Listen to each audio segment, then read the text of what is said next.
السلام عليكم. أنا اسمي أحمد فؤاد بغدودة، لاعب منتخب مصر المصارعة. أتوجه بالشكر والتقدير والاحترام لسيد الرئيس عبد الفتاح السيسي وشعب مصر العظيم.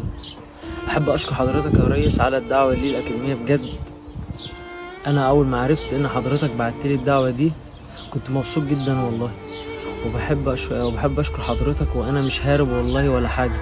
أنا بحب مصر وأنا اتولدت فيها وهموت فيها، ومصر مليانة مواهب كتير زي أحمد بغدودة، بس عاوزين الدعم وحسن التعامل مع اللعيبة.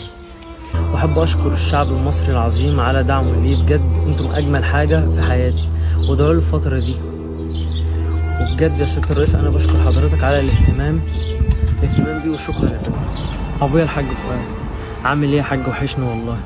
أنا آسف يا حاج إني خدت القرار ده من غير ما أعرفك، ما بخبي عليك حاجة. بس والله يا حاج لو أنا قلتلك ما كنتش هتوافق، وكنت هتقولي عاوزك تحقق حلمك. انا اسف يا بابا، بس انا بقيت راجل وعندي احساس. انت تعبت معايا كتير قوي، وكنت بتبخل على نفسك وعلى اخواتي عشان اعرف اصرف على نفسي وعلى كليتي وعلى سفري وعلى فيتاميناتي. امي حبيبتي وحشتيني والله. انا مش عارف اقولك ايه غير سامحيني يا امي، وسامحيني اني قلقتك عليا كتير.